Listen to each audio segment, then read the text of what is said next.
This lighting's not working. Hello, we are working with some strange and intense lighting today, but I wanted to talk to you about a few books that I've read recently that were really great and exactly what I needed when I was reading them, which is just the best thing ever when that happens. And also I got some book mail, which is really exciting, so I thought we could open that first. So it says, "For Katie, with love, Jayne." I think this is from Jayne Tuttle, who reached out to me about her latest book and asked if she could send it to me. And it's about motherhood, so I was like, obviously, yes, please send it. I am one of those people that hates ripping paper, so bear with. But yeah, it's so exciting when writers reach out and ask if they can send their books to me. It hasn't happened very often, but it just feels so special when someone's like, "I think you'll like my work." I'm like, yeah, send it over. So I think this is a memoir. I love memoirs that are kind of exploring the tangle of being a woman, holding on to your identity, and then also trying to juggle motherhood and being a writer or an artist. Like those kind of stories I'm really interested in, and I think this is one of them as well. Jayne is a new mother in Paris, trying to balance her creative ambition and lust for city life with the instinctual urges of motherhood, and failing. As her relationship with her husband in the city strains, she searches for answers in a friendship with an older French woman, the streets, the crowds, in art and writing and new wave cinema, but finds only more questions. Something has to give, but what?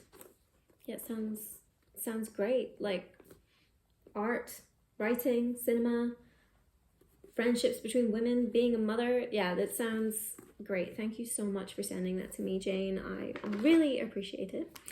And speaking of memoirs, a book that I read recently and absolutely loved with my entire being, and sorry, I feel like this happens in every video, but my neighbors upstairs are running water, so I'm really sorry if you can hear that, and hopefully it's not too loud.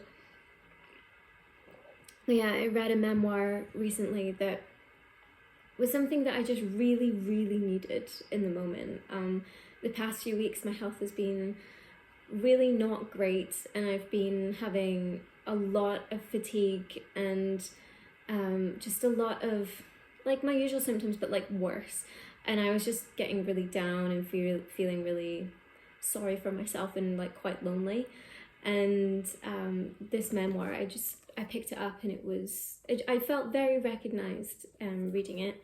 It's by Emily Wells, and it's called A Matter of Appearance, a memoir of chronic illness. And Emily Wells was a ballet dancer, and then chronic illness changed the course of her life, and she is kind of documenting her experience, and then also the kind of obsessive research she goes on, looking at how women are basically just classed as hysterical or as having some sort of psychological issue whenever there's an illness that presents in a way that doesn't have a biological marker, I guess, or presents in a way that just seems not acute enough to be alarming. It's kind of that slow creeping kind of those illnesses that slowly make their way into your life and then settle in, and before you know it, your whole life has changed. But yeah, so in A Matter of Appearance, Wells traces her journey as she tries to understand and define the chronic pain she's lived with all her life. She draws on the critical works of Freud, Sontag, and others to explore the intersection between gender, pain, and language, and she traces a direct line from the hysterical patients at a French hospital in 19th century Paris to the contemporary New Age healers in Los Angeles, her stomping ground. At the crux of Wells's literary project is the dilemma of how to understand an experience that is both private and public, subjective and quantifiable, and how to express all this in words. It was just the perfect book for how I was feeling. And yeah, I underlined so much. It's really, really great. And I think it's just a really good study in how women's pain is just not taken seriously, or their pain isn't real physical pain. It's like often, you know, all in your head. And it was just some of the things that I was reading, I was like, yep, I've experienced exactly the same thing.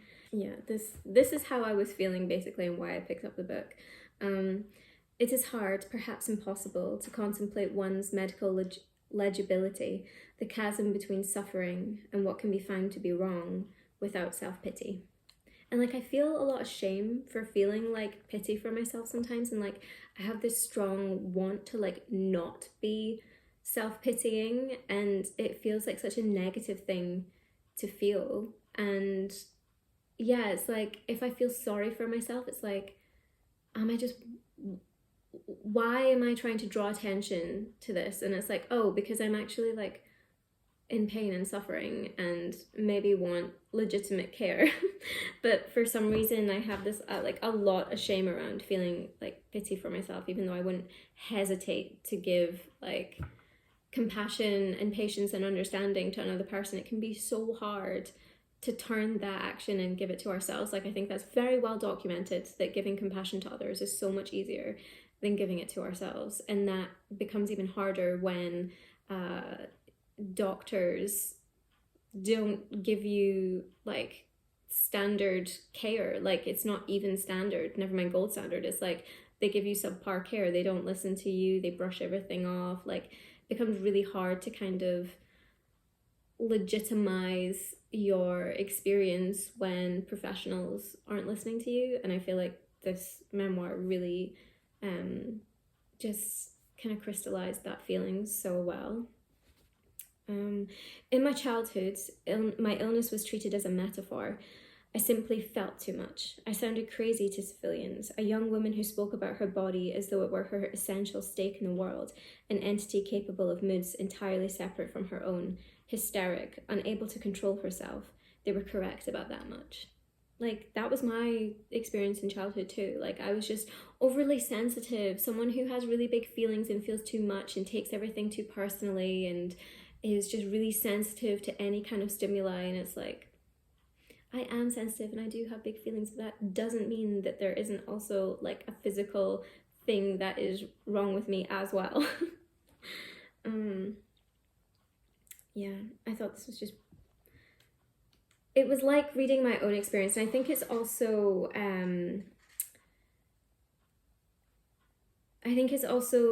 the way that she was writing about dancing as well. So she was a ballet dancer, and I trained in contemporary dance. There are two different fields, but they're both, your body is everything, and you want to be a fine-tuned instrument, but at the same time, like, you are putting your body through a lot. And if you're already dealing with like pain and fatigue, like you have to question, like, when does it become too much? Like, when am I actually like causing more harm than good to my body?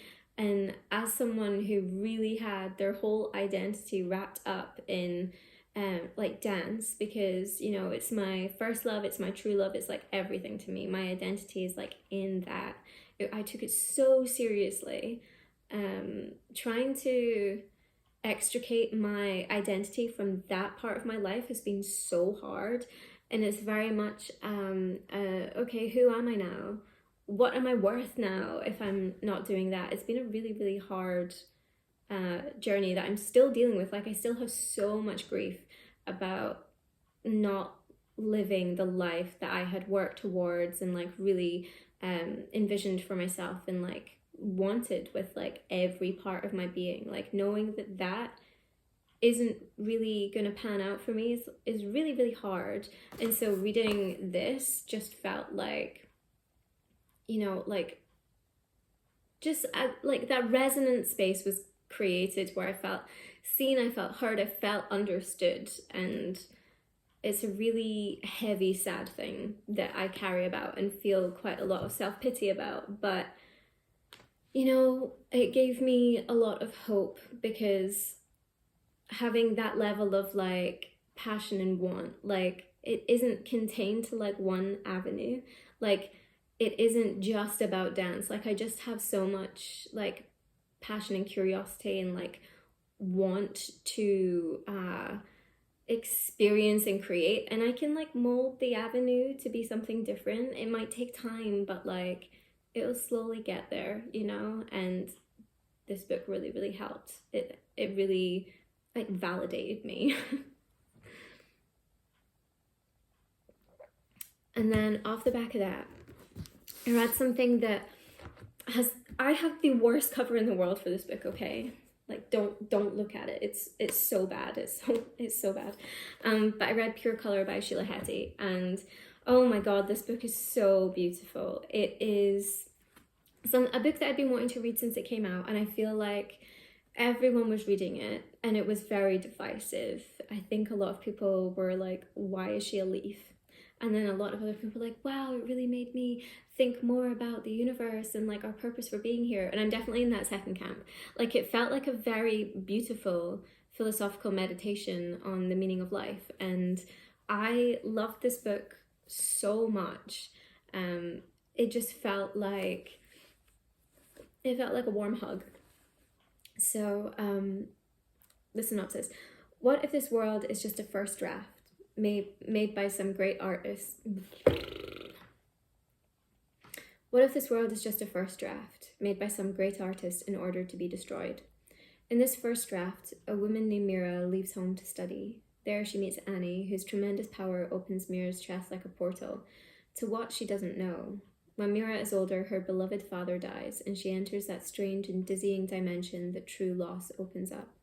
Pure Color tells a story of a life from beginning to end. It is a contemporary Bible, an atlas of feeling, and a shape-shifting epic that is celestially bright and streaked with beauty. I think calling it a contemporary Bible seems extreme, but also like it fits. I think that if you are someone who likes a linear plot, this will mess with your head quite a bit. It's not like we don't follow a linear plot. We're not like moving through from A to B at all. This book deals with love and loss and grief, and it opens with this idea. Actually, I think it's a really short thing that I could read to you. It opens up with this idea that people are born, our souls come into this earth as three different types of people with three different main focuses in life. And they are birds, fish, and bears. And these three different kinds of people like follow specific paths and have an objective that they stick to throughout life. So people born from the bird egg are interested in beauty, order, harmony, and meaning. They look at nature from on high in an abstracted way and consider the world as if from a distance. These people are like birds soaring, flighty, fragile, and strong. And Mira feels herself to be a bird, but wishes that she wasn't, but she can feel it within herself that she is. People born from a fish egg appear in a flotation of jelly, and this jelly contains hundreds of thousands of eggs, where the most important thing is not any individual egg, but the condition of the many. For the fish, it's less any one individual egg that concerns them than the eggs are laid at the best conditions, where the temperature is most right and the current most gentle, so the majority might survive. For fish, it's the collective conditions that count. A person hatched from a fish egg is concerned with fairness and justice here on earth, a humanity getting the temperature right for the many. 1,000 eggs are the concern of a fish, whereas the person hatched from the egg of a bear clutches one special person close as they possibly can. So the next person would be the fish, and for them it is about community and the collective and humanity as a whole, and making sure that there is balance and justice and fairness in the world. And a person born from a bear egg is like a child holding on to their very best doll. Bears do not have a pragmatic way of thinking in which their favourites can be sacrificed for some higher end. They are deeply consumed with their own. Bears claim a few people to love and protect and feel untroubled by their choice. They are turned towards those they can smell and touch. So bears are very much about their loved ones, their close-knit, their bubble. They pour themselves completely into another person, and it's all about love.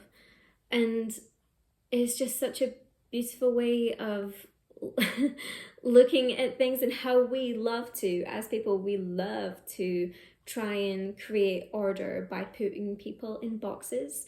And like, that sounds really, it sounds harsh, but it's essentially what astrology is. We like to try and codify things so that we can try and understand each other as best as possible. Like, it reminds me of astrology, pardon me, of the Myers-Briggs personality test, which was actually created for the corporate world, for the workplace.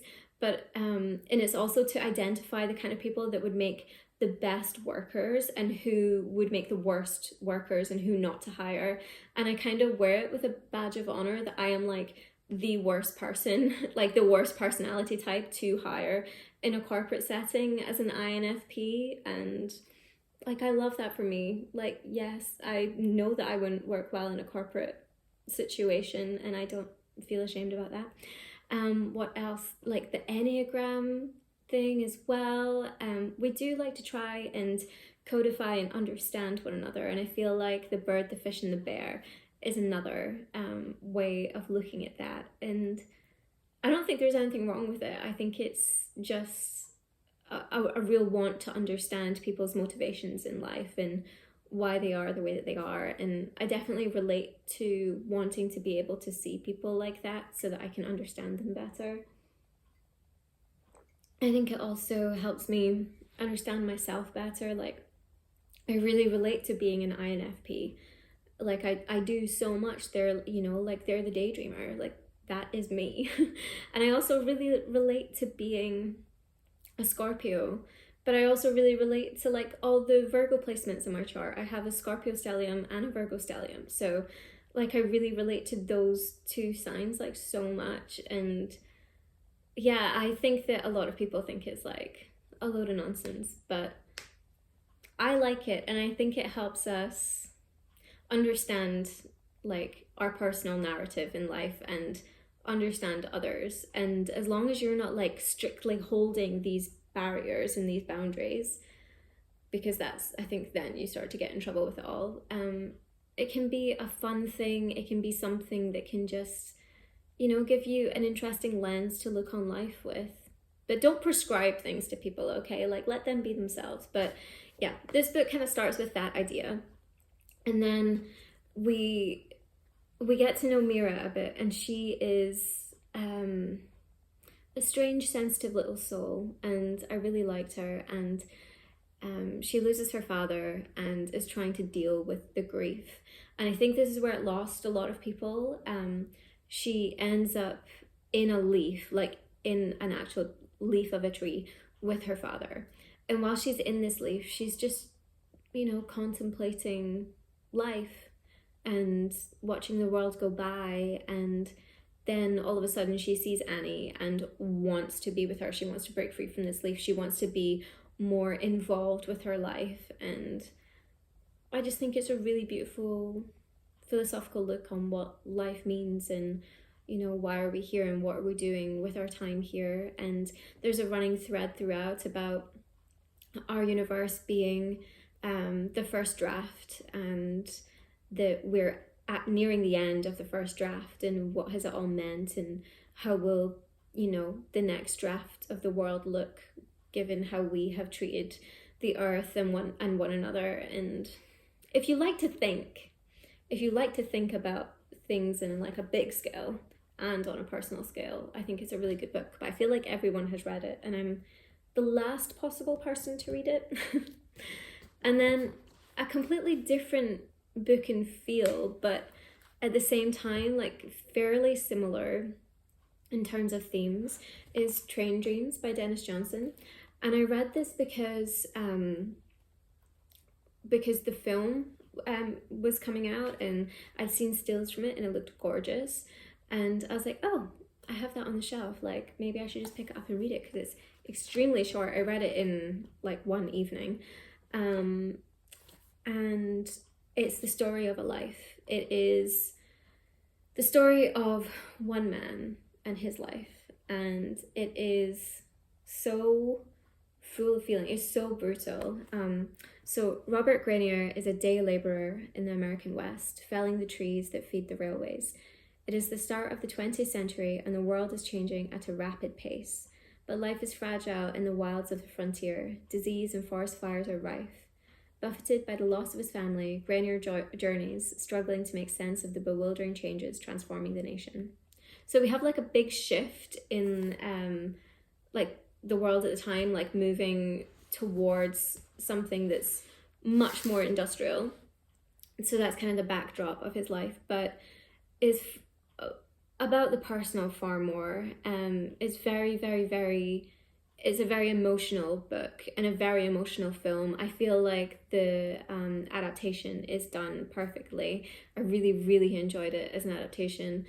And it's just, for its brevity, it like holds so much depth. There is so much in it. There's a whole life in there. There's a whole world of feeling. And we have a man who is the kind of strong silent type, which feels like a bit of a cliche, but especially in the film, it feels like the kind of male protagonist that has been missing from our screens and missing from media and culture, that I feel like needs to be shown a lot more.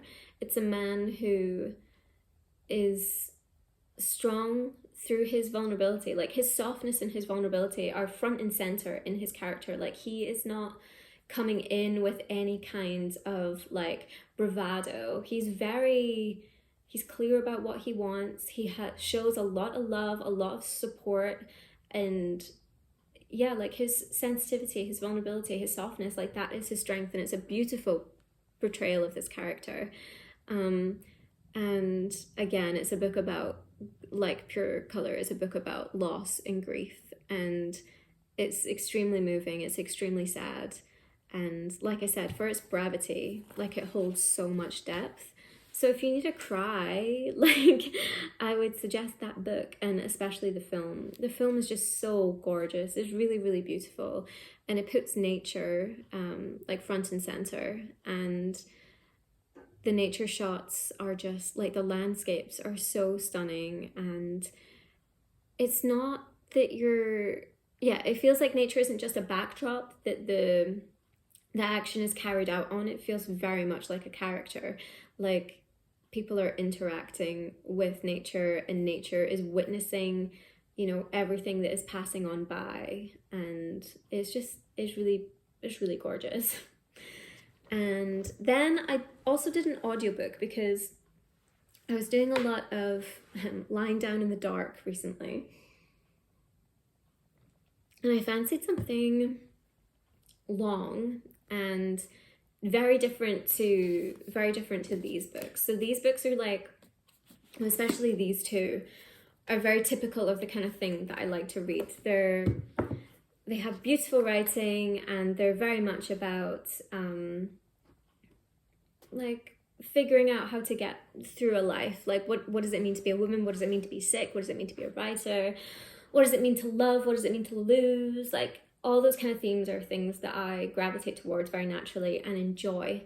But I felt the need for something different. Like I wanted a different dynamic going on. I wanted to feel something different. So I was thinking, okay, I think I want a novel, and I want it to be fairly long.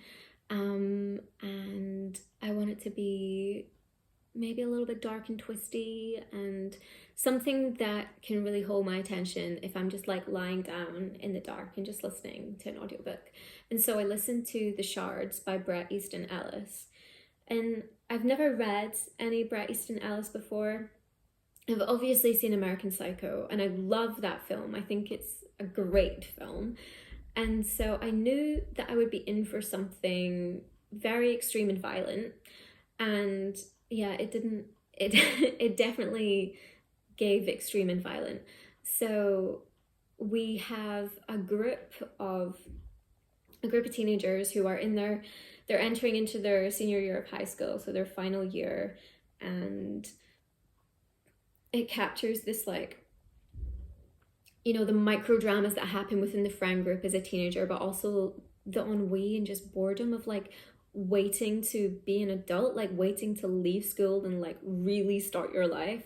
It really captures all that feeling, and it feels like some things are just bubbling to the top, and then there's a new guy that joins their class, and he is beautiful and a bit unnerving, and everything starts to unravel when Robert Mallory joins this group of friends.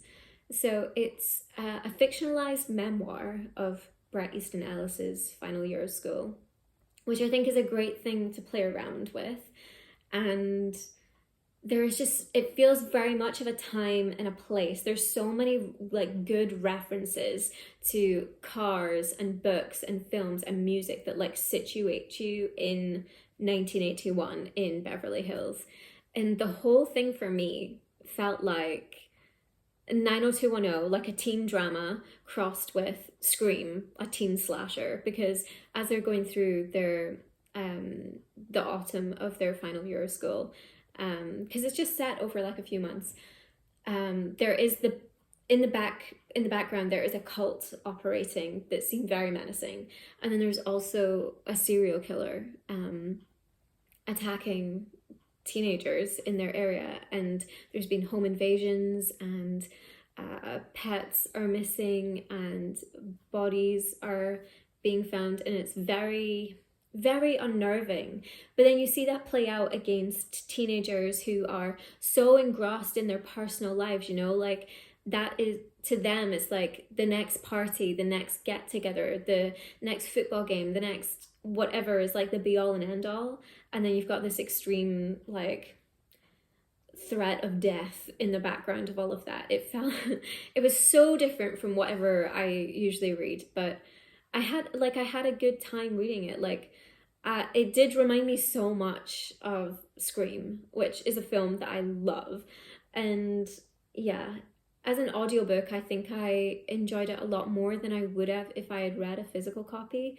And it's Bret Easton Ellis who he was narrating it himself, and oh my god, his narration's great. Like it felt very addictive. Like I was like, okay, I could just press play and like keep going.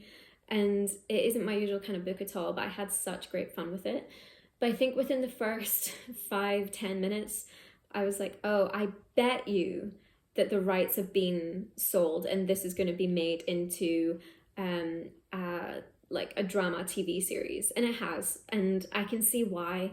And I think I'll probably watch it when that happens, but it felt very predictable that it would happen. But I think if you want something that's, you know, like very very pacey, like it feels like there's always action happening, things are always pushing forward, and something that is like plot heavy, has a little bit of horror. Like there was definitely some scenes that I was listening to when I couldn't sleep, and it was maybe like 3 a.m, and I was like, okay, I'll just lie there and like put on my audiobook, because I love an audiobook or a podcast. If I've tried everything and really can't sleep, then sometimes I just need like pure distraction, and I feel like audio works quite well for that. And so I was like, I'll just put on the Shards. And there was definitely some nights where I was like, okay, now I'm too scared to sleep. Like I could feel the tingles and like my toes and fingers, and like my heart was going, and I was like, okay, maybe this wasn't the best idea, but it was fun. I enjoyed it, although I will say that it is extremely violent and has very explicit sex scenes as well. So it was very much like watching like listening to a teen horror slasher film. And you know, there's definitely a time and place for that. And now I'm reading Bell Hooks' Art on My Mind, Visual Politics, which is a really, really great collection of essays and interviews about Black artists, and also criticism about their art. It's so good. Okay.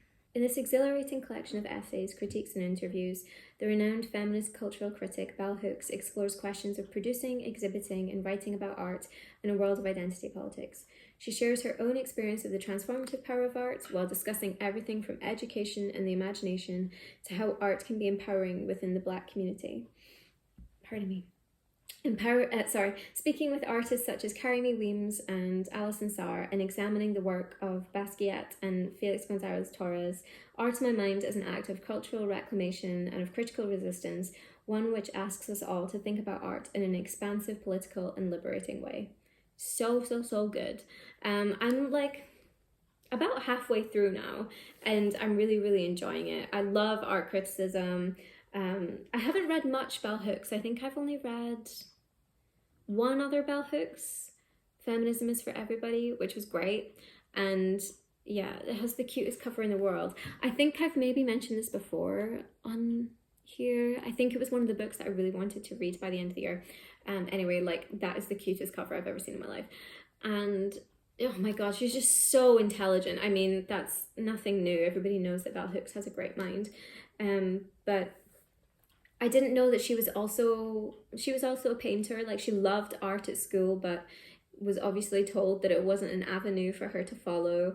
But yeah, she just has so much to say, whether that's her own essay writing where she's looking at an artist and their work, or she's looking at her own experience of how art has influenced her life. She's just so smart and has such great observations. And then she also has like unbelievable questions when she's interviewing artists. Like, it's a really great book. So for example, to see new and different images of Blackness is to some extent shocking, since images that are counter-hegemonic are necessarily provocative. Their seductiveness, their allure, lies in the freshness of insight and vision. They fulfill longings that are oftentimes not yet articulated in words, the longing to look at Blackness in ways that resist and go beyond the stereotype. Despite the tenacity of white supremacy as a worldview that overdetermines the production of images in this society, no power is absolute to the imagination. The practice of freedom in daily life, and that includes artistic freedom, is always a liberatory act that begins with the will to imagine. It's so powerful, and that is Bell Hooks speaking about Lorna Simpson's work, and she speaks about this photograph right here, which is called The Water Bearer, and it's really stunning. And this essay is about the Black female body and creating new ways of seeing it. And oh my god, yeah, I'm just so excited to keep reading it. I love good art criticism, and this is some really good art criticism. I loved Art Monsters by Lauren Elkin that I read a couple of months ago, and if you've read that and you've enjoyed it, then I would highly recommend this book. It's so good. And it's just made me excited to read more Bell Hooks as well. Like, she's just so smart. I love smart women.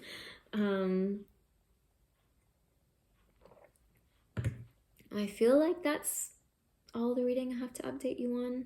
Oh, I did also get this book recently. So this is Love by Stendhal. And the reason that I bought this was because I was listening to one of my favorite podcasts, which is a philosophy podcast called Overthink. And it's hosted by two professors, Ellie Anderson and David Pena Guzman. And they are clearly good friends. And they talk about a specific topic and the philosophy around it. But it's so accessible at the same time as being like really smart.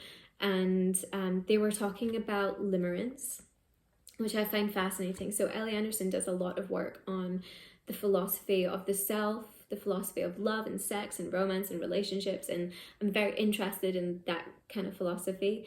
And they were speaking about this book here, and it just felt like such a tale old as time type of story that we kind of all go through, that's like difficult to go through. So in 1818, when he was in his mid-30s, Stendhal met and fell passionately in love with the beautiful Mathilde Dubowski.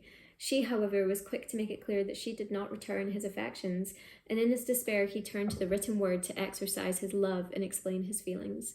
The result is an intensely personal dissection of the process of falling and being in love, a unique blend of poetry, anecdote, philosophy, psychology, and social observation. Bringing together the conflicting sides of his nature, the deeply emotional and the coolly analytical, Stendhal created a work that is both acutely personal and universally applicable. Like, I'm really excited to read that. I think it sounds great. I also love the cover so much. The painting is from The Comtesse de Husonville by Jean-Auguste Dominique Ingres, and I think it's a great painting. But yeah, very, very good podcast episode, because I think most of us, if not all of us, know the feeling of falling in love, but is it falling in love, or I just spat everywhere, sorry. Is it falling in love, or is it limerence? And when that can become a problem, whether you are the person who is having limerence towards something, or whether you are the limerent object of someone else, I found it really, really, really interesting. And Ellie, she speaks about her own experience as being someone who experienced limerence for someone, and then turned into the limerent object of that person when the kind of situation was flipped. And I just think that it's such a universal feeling, you know, that the kind of ecstasy and agony of having feelings towards someone, and it can be really hard to articulate, and it can be difficult to understand. And I think if you are someone who is currently in that place of having feelings for someone and they're either not reciprocated, or you don't know if they're reciprocated, then like that podcast episode could be really interesting for you, as this book could be really interesting. I'm someone who has a lot of feelings and feels them very deeply, so I found it very interesting, and I'm like so excited to get to this, especially because I think there's a whole lot of media and culture and discussion of like women having feelings and having crushes and falling in love, but I don't really see so much the male perspective of that. So to have a whole book written by a man trying to dissect his like unreciprocated feelings towards someone, like I wonder how that's gonna go, because I mean, we all go through it, don't we? We've all had a crush where they've not crushed back, and that is crushing to experience. So I would say if you're in that place, maybe listen to the episode on limerence, and maybe read about limerence. I found it really interesting. How many times can I say interesting in one video? So yeah, that's what I've been reading lately. These books have really done a good job of keeping me company the last while, because it has been rough. I have not been having a good time. I will say that yesterday I wasn't much better today, and today I am kind of feeling like myself, just a little bit tired, a little bit achy, but definitely I feel more there, more present, more myself. So I thought I would take advantage of that opportunity to film a video. And we're losing the light already. It is just after 2 o'clock, so the sun will be setting in the next probably hour and a half. I think we'll have the sun gone, so I think I should probably take advantage of that and go for a little walk as well. It's so nice because it's getting really, really cold, and today and yesterday we've had like really blue skies with really cold weather, and that is my absolute favorite type of weather, is when it's freezing cold but it's really bright and you're like big coat, scarf and sunglasses. It's the best when you can like see your breath in the air and like you feel your cheeks are kind of like burning with the cold. Oh my god, I love it so much. Actually, because I've been feeling so sorry for myself, I did treat myself, which I don't do a lot. The only thing I really treat myself with is books, but because it's getting so much colder here, I did treat myself to a couple of new scarves. Actually, I'm gonna show you them because I love them so much. Hang on. So I got a couple of scarves. Now, I am not someone who tends to do retail therapy unless it's books, but it's getting much colder, and the scarf that I wear basically every day I've had for almost 10 years, I think, and I do love it. It's just a big black scarf and it's so soft and cozy, but it's getting quite worn. And don't get me wrong, I'm not going to get rid of it. I will still wear it, but I got a couple of scarves from a brand called Kiltane, who I think they definitely started in Edinburgh, but I think they have more stores in the UK now, but they specialise in cashmere, and I really wanted a tartan scarf, so yeah, I got this big wide tartan scarf because they had a sale on as well. And yeah, I don't need to justify buying warm clothes when I live in Scotland and it's the winter because it's getting very cold. But yeah, I wore this yesterday for a little walk and it's very soft and very cozy and I love it so much. We also love to support independent businesses. We love them so much. And I got this really cute like knitted shawl scarf as well, in a grey, which for wrapping around the shoulders, you know, tie it in a little knot, or if it's really cold, definitely one for trying not to get my hair tied in there, but super cute. Maybe not with the glasses.